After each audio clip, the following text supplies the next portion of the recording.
इस वीडियो में हम डिस्कस करेंगे कुछ ऐसी बेसिक चीज़ें जो ना सिर्फ आपके बालों के गिरावट को कम करेगी बल्कि इसके रीग्रोथ में भी हेल्प आउट करेगी और इसके साथ साथ आपके वो पैसे बचाने में भी हेल्प करेगी जो आप हेयर बाल का सुनते ही hair oils, hair shampoo, hair sprays और हेयर सप्लीमेंट्स खरीदने में ज़ाया करते हैं। हमारे यहाँ एक कॉमन कंसेप्ट है और एक कॉमन प्रॉब्लम पाया जाता है कि जैसे ही थोड़े से बाल झड़ना शुरू हो जाते हैं तो लोग तरह तरह के कॉस्मेटिक्स ट्राई करना शुरू कर देते हैं और बायोटिन तो बिल्कुल बेसिक चीज़ ही समझा जाता है, जबकि आज तक किसी भी मेडिकल रिसर्च ने इस बात की सपोर्ट नहीं की कि बायोटिन हेयर फॉल का इलाज है।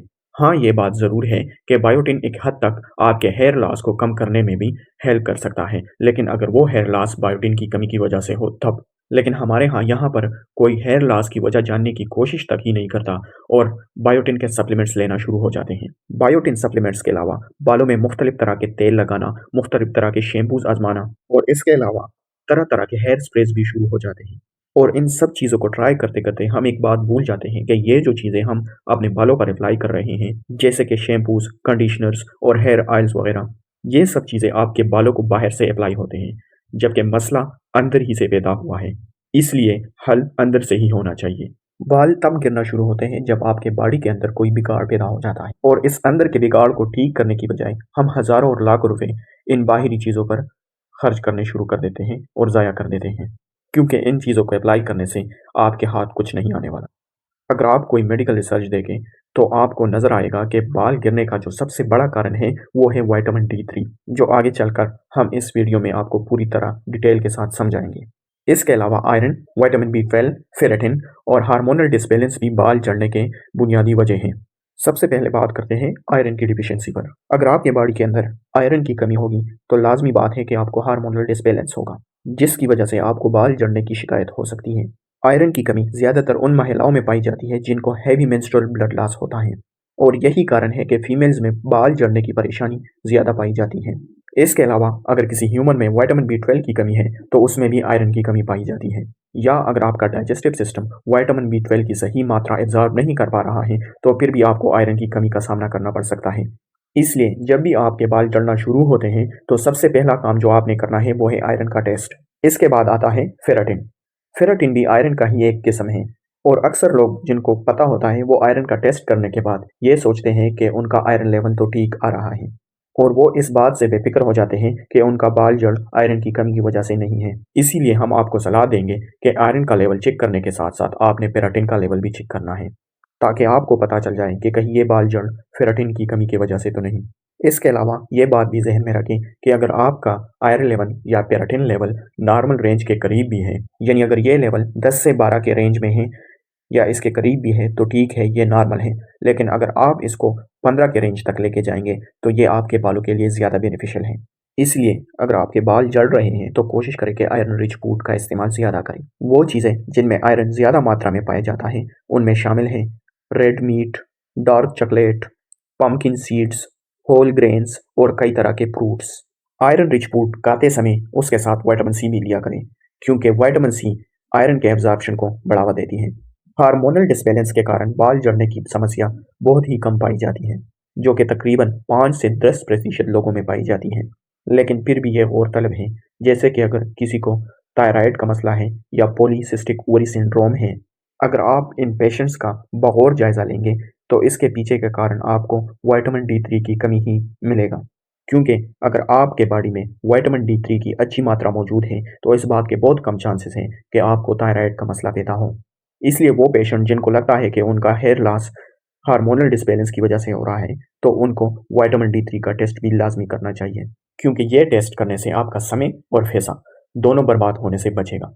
ये बात ठीक है कि ये टेस्ट थोड़े से महंगे ज़रूर हो सकते हैं, लेकिन जो पैसे आपने कई तरह के शैम्पूज, कंडीशनर्स और उन डिफरेंट चीज़ों पर खर्च करने हैं जो सिर्फ आपके बालों को बाहर से अप्लाई हो सकते हैं, क्यों ना उनसे कम पैसों में ये टेस्ट करवाकर समस्या की जड़ तक पहुंचा जाए और इसका हल निकाला जाए। जैसे कि हमने बताया कि हार्मोनल डिसबैलेंस वाले पेशेंट्स में बाल जड़ की समस्या विटामिन D3 की कमी की वजह से हो सकती है।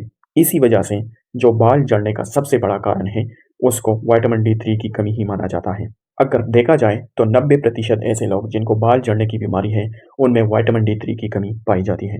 ये विटामिन D3 सिर्फ आपके बालों के हेल्थ के लिए ज़रूरी नहीं, बल्कि ये आपके बोन्स को भी स्ट्रेंथ देता है।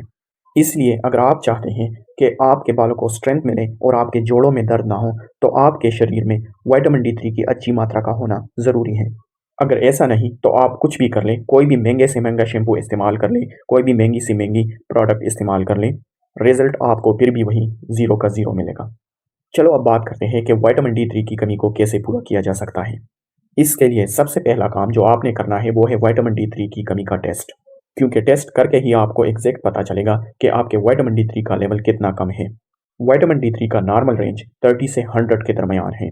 और अगर आप चाहते हैं कि आपके बाल मजबूत हो, ये गिरे नहीं और हर वक्त आपके जोड़ों में दर्द ना रहे, तो आपके बॉडी के अंदर विटामिन डी3 की मात्रा 80 से 90 के दरमियान होना चाहिए। अगर ये मात्रा इससे कम है तो कोशिश करें कि इसको इस रेंज तक ले आएं।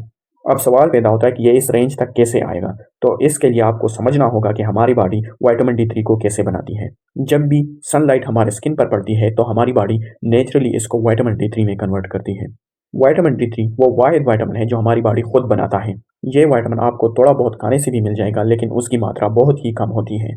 इसलिए अगर आपको विटामिन डी3 की कमी है और इसको पूरा करना चाहते हैं तो इसके लिए आपको सनलाइट में बैठना होगा। और ये ज़रूरी नहीं कि आप इसको हासिल करते समय अपने फेस को भी सनलाइट में एक्सपोज कर सकें, क्योंकि आपको डार्कनेस का डर रहेगा। अगर आप अपने फेस को सनलाइट एक्सपोजर से बचाना चाहते हैं तो अपने बॉडी के दूसरे पार्ट्स को एक्सपोज करके आप विटामिन डी3 की अच्छी मात्रा हासिल कर सकते हैं।